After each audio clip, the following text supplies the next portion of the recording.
Hay un detalle importantísimo de la tragedia de Adamuz en Córdoba que os vengo contando en las últimas horas en boca de todos y que yo creo que no se le está dando la suficiente relevancia e importancia y que quiero contaros a vosotros y difundirlo más a través de este canal. Y es lo siguiente: minutos después de producirse la tragedia, antes de producirse la tragedia tenéis que tener en cuenta que los dos trenes, todos los trenes de alta velocidad en España están monitorizados a través del centro de control de Renfe. Ese centro de control es un centro de control con enormes pantallas, los trenes son lucecitas y están monitorizados obviamente el tren Irio y el tren Alvia, los dos esa noche haciendo su recorrido. Cuando el tren Irio descarrila, inmediatamente el maquinista del tren se pone en contacto con el centro de control y les dice: oye, he descarrilado, no, me he enganchado, todavía no hice descarrilado, me he enganchado, he tenido un enganchón, he bajado los pantógrafos y por tanto no tengo energía y estoy aquí parado, necesito salir a reconocer lo que ha pasado alrededor, os lo comunico. Ah, muy bien, perfecto, vale. Esta es una primera conversación. Segundos después, él baja, comprueba que ha descarrilado y avisa inmediatamente al centro de control, en el que dice: oigan, miren, he descarrilado, estoy invadiendo la vía contraria, por favor, avisad. Y le dicen: tranquilo, no hay ninguna circulación por ningún lado. Al mismo tiempo, desde el centro de control se llama a el maquinista del tren Alvia. Obviamente le llaman una y dos veces y no lo coge, ha fallecido. Aunque eso todavía no lo saben desde el centro de control, y consiguen hablar con una mujer que es tripulante en ese tren Alvia, y ella les explica que que está sangrando por la cabeza, y en la conversación no termina de quedar claro si el centro de control se está enterando de que ahí ha habido un accidente y que el accidente es grave. Con los datos que tenemos ahora mismo y que conocemos ahora mismo, se deduce que obviamente que sí, que es grave. Pero lo más importante de todo, que es lo que yo quiero contaros y en lo que quiero poner el acento, es en que desde el centro de control se les ha perdido el Alvia. No saben dónde está. Tienen una luz de su último posicionamiento, pero ya esa luz no ha continuado en los siguientes lugares donde tendría que estar. Y por tanto han perdido un tren, no tienen ni pajolera idea de dónde está localizable. ¿Y qué hacen? Pues para localizar el tren, yo esto no lo termino de entender. Debería haber balizas. Tenemos V16 que nos sirven para posicionar encima de nuestros coches, colocar en nuestros coches si tenemos un problema. Nos han obligado a comprarlas, aunque no se ve un pimiento con esas balizas V16, me parece un timo absoluto. Pero dicho esto, no hay una baliza, no hay una forma de localizar el tren, y solo se les ocurre una cosa, y es en el entorno del accidente del Irio con el Alvia. Lo cierto es que obviamente tienen que parar a los demás trenes, y por cuestión de seguridad los trenes de alrededor se quedan a 3 kilómetros de distancia. Pues por ejemplo, detrás del Alvia hay un tren a 3 kilómetros de distancia al que le bajan los pantógrafos para que no pueda seguir caminando y le quitan el impulso al motor, y hay otro tren, un Hablo, detrás del Irio, al que también le bajan los pantógrafos para que no tenga energía, para que no pueda seguir continuando, y el tren queda parado. Inmediatamente desde el centro de control al cabo de los minutos, porque no localizan al Alvia, llaman al maquinista. Y le dicen: maquinista, mira, no encontramos, tenemos sin localizar al Alvia, no sabemos dónde está. No lo encontramos y necesitamos ayuda. Tú eres el tren más cercano al Alvia. El Alvia viene de Madrid en dirección sur, en dirección Huelva, y tú vienes desde Córdoba hacia Madrid. Como no os habéis cruzado, lógicamente, pues necesitamos encontrarlo. ¿A ti te importa bajarte del tren y buscarlo? Entonces el maquinista, bueno, en realidad no le dicen te importa, le ordenan que se baje y que busque al Alvia. El maquinista lo que hace es sale al vagón número 1 y dice en público a los pasajeros, me piden que ha habido un incidente, me piden que vaya a buscar el tren Alvia porque no se sabe dónde está, nadie lo encuentra, y me piden que yo vaya a buscar el tren. Por favor, ¿habría algún voluntario que me acompañase?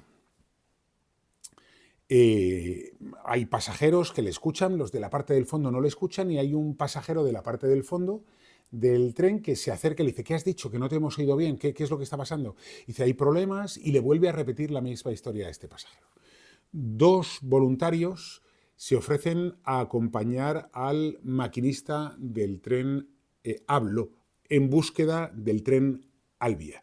Los dos entran a la cabina del maquinista y desde la cabina del maquinista bajan a las vías del tren. Noche oscura, sin ninguna luz, cogen varias linternas de la sala de máquinas y comienzan a caminar por las vías. Si buscáis en el Google Maps, yo lo tengo abierto aquí, aunque no sé muy bien cómo integrarlo dentro de este vídeo que voy a subir ahora a YouTube, y buscáis Casa del Lago Córdoba o Albergue Rural Fuente Agria en Google Maps, y os posicionáis en Google Maps, ahí veréis que hay un lado hay una carretera. La carretera es la A421 y a la izquierda están las vías del AVE. Este tren Ablo se para justo antes del túnel. Si veréis que hay una vía del AVE que entra dentro de un túnel por debajo de una montaña y sale por el extremo contrario. Sale por el extremo contrario. Bueno, la cuestión es que sale por el otro lado y ellos están, y ahí es donde está el accidente, al otro lado del túnel. Ellos están antes del túnel, bajan, comienzan a caminar y empiezan a caminar, se meten por dentro del túnel y van caminando por dentro del túnel, los tres juntos hablando todo lo que pueden. Lo cierto es que los dos son más jóvenes que el maquinista, y entonces los dos jóvenes caminan más rápido y el maquinista va detrás y no para de recibir todo el rato llamadas, pidiéndole explicaciones, pidiéndole información de si encuentra o no encuentra, qué hace, qué no hace, y le está explicando, pues yo vamos caminando, vamos a pasar el túnel, etcétera, ¿no? Entonces pasan el túnel y según pasan el túnel se juntan y encuentran de repente la primera lesión en las vías. Encuentran la primera lesión en las vías y ven que eso está roto y que está destrozado. Todavía no han visto el Alvia y ellos se paran, lo ven y fotografían esas vías. Es una de las fotografías que habréis visto de la Guardia Civil con el número 1, 2 y 3, con los conos amarillos que señalan ese lugar, que es el lugar donde parte la vía y es el comienzo del problema del descarrilamiento del Irio, y se ve que está fragmentado y ellos se paran y hacen fotografías. Y siguen caminando y esa vía tiene más roturas. Hasta donde yo sé, tiene 3 roturas más que no se han visto todavía. Ellos se paran, hacen fotografías y el maquinista se queja de que esto se veía venir, de que el mantenimiento de la infraestructura de la red ferroviaria española es lamentable y que esto se veía venir. Y lo dice un maquinista que pasa por esas vías y que tiene experiencia de años en esas vías. Y finalmente acaban llegando al tren Alvia. Cuando llegan al tren Alvia se encuentran el apocalipsis, intentan ayudar, repartir abrigos que no se sabe muy bien dónde salían, dicen, pues no sé, como que entraban, les daban abrigos para repartir entre la gente, intentan ayudar a las víctimas, y el maquinista no para de hablar constantemente con el centro de control. Han encontrado el tren que estaba perdido. Y al fondo ven el Irio y ven luces de ambulancias y de policía, etcétera. Para cuando ellos llegan, desde el otro lado del túnel, pasan el túnel y encuentran el Alvia, hasta allí ha llegado ya la Guardia Civil. Ha llegado la primera pareja de guardias civiles y ellos lo ven. Lo cierto es que lo ven, pero es importante lo que os voy a contar, y es, dentro de ese tren viaja una persona de apellido Galán. Quiero recordar que es José María, que he hablado con él. Es una persona experta en rescates y en alta montaña. Y este hombre lo que hace es ayuda a los pasajeros a salir después de un cuarto de hora y tal, ayuda, sacan a las personas fuera, y decide, y con sus móviles empiezan a hacer señales con el teléfono para tratar de avisar a las emergencias que ellos están allí, porque nadie sabe de su existencia. Esto es alucinante, pero nadie sabe de su existencia. Y cuando nadie sabe de su existencia, pues dice, pues yo mira, me pongo mis botas, viene a hacer un curso, se pone sus botas, se pone los abrigos porque hace muchísimo frío y se va él solo caminando hasta el lugar donde está el irio. Y en ese camino él dice que se va encontrando pues, cadáveres, que va encontrando trozos de chapa, de metal, tirados, que es peligroso caminar, que hay incluso cables con energía, que no sabe si eso le pega un chisporretazo o no, y que si le puede pasar porque son cables de alta tensión. Y él consigue caminar y llega hasta el final, y cuando llega se encuentra de repente a 2 guardias civiles. Y los guardias civiles que están asistiendo en el vagón número 8, que son 2 guardias civiles de tráfico, le preguntan, ¿y usted dónde sale? Y él dice, yo vengo del otro tren que está accidentado, el Albia. Y los guardias civiles dicen, ah, ¿hay otro tren? Sí, sí, hay otro tren. Si no es por Galán, los guardias civiles no se enteran de que hay otro tren y, por tanto, las asistencias médicas, las ambulancias, los bomberos no se ponen a trabajar en el otro lugar. Así que hay que conjugar un montón de cosas. Por un lado hay que conjugar que Galán avisa a la Guardia Civil de que están allí. Si no es por este hombre, no empiezan a socorrer a todos los heridos. Y en segundo lugar, si el maquinista del tren Hablo, junto con 2 voluntarios que había que echarle valor para ir para allá, porque claro, imaginaos en mitad de la noche que sus parejas les dirían, oye, ¿dónde vas? ¿A qué? ¿Cómo se te ocurre? Y tal, pues hay que ayudar, porque claro, las parejas entiendo que tendrían miedo, fueron ayudando. Si no posicionan ellos el lugar del otro tren y explican al centro de control lo que ha pasado, nadie se entera de que está allí el Albia, y que hay heridos y que hay fallecidos. Y en eso se tarda un buen rato, porque el camino, recorrer 2,5 kilómetros, 2,8 kilómetros aproximadamente hasta el lugar, desde el Hablo hasta la vía, pues pudieron tardar unos 25, 30 minutos por lo que me cuentan. Creo que esto es importante que se conozca y que se sepa, porque esto demuestra que ni GPS, ni balizas, ni leches. Balizas tenemos que llevar en nuestros coches, que a mí me parece un auténtico timo porque no se ven en ningún lado y hay que preguntarse qué intereses económicos había detrás de esto, y habrá que buscar alguna respuesta a ello.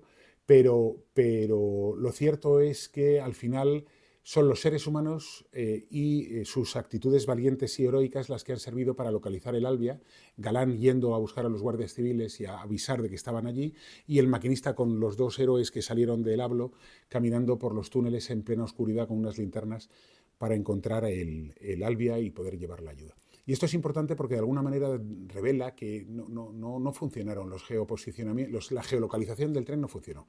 No llevaba baliza, o si la llevaba no funcionaba, y a mí esto me resulta absolutamente incomprensible. ¿Cómo no sabe un centro de control de Renfe dónde está un tren Renfe descarrilado? Porque si todo funciona bien, maravilla, maravilloso, tiene un chip ahí, una baliza, lo que tenga el tren, que le sirve para geolocalizarlo y saber dónde está. Pero ¿y si descarrila? ¿Y si se sale de las vías? ¿Cómo se encuentra y cómo se manda ayuda inmediata si no da señal y no se geolocaliza el tren desde el centro de control? Pues esta historia a la que no están prestando la suficiente atención y que yo os cuento, y que seguro que habrá alguien que haya pensado, ¿y esto cómo se demuestra? Pues mirad, estoy grabando este vídeo y son las 9 de la noche de este jueves, y del jueves día 22. Mañana día 23, en Boca de Todos, a partir de las 10:30, cuento con el testimonio de una de las personas, de una de esas 3 personas que iban desde el Hablo caminando hasta el Albia. Va a contar todos los detalles de las llamadas, de lo que sucedió, de cómo caminaron, de qué se encontraron, de cómo no se encontraron. Os voy a enseñar los vídeos que grabaron de las vías, las fotografías que grabaron de los lugares donde estaban rotas las vías. Fueron las primeras personas que fotografiaron las vías. Las primeras fotos y vídeos que pueden aportar a la investigación las tenemos en Boca de Todos. Y las vamos a enseñar mañana. Y vais a ver imágenes que no habíais visto. Y creo que son importantes para la investigación, y yo estoy dispuesto a aportárselas a la Guardia Civil sin ningún problema para que se investigue el origen de de la tragedia sí sirven de algo. Y podremos seguir debatiendo si las infraestructuras están cuidadas o no. A mí me parece obvio que no, después de todos los testimonios de que no se ha invertido suficiente y que había riesgo. Podremos debatir sobre las responsabilidades y yo estoy abierto a debatir sobre todo. Y luego hay algo para mí imprescindible, que es seguir dando voz a las víctimas y a sus familiares y que cuenten conmigo tanto en Código 10 como en Boca de Todos. Pero me quería acercar hoy por primera vez aquí a este canal de YouTube para contaros esto y para que lo supieseis de primera mano. Todavía no manejo bien la tecnología y no sé introducir las fotos en este vídeo ni los mapas, pero a ver si aprendo en las próximas horas y os grabo un nuevo vídeo en el que os lo enseño todo por si mañana no podéis ver En Boca de Todos. Un saludo.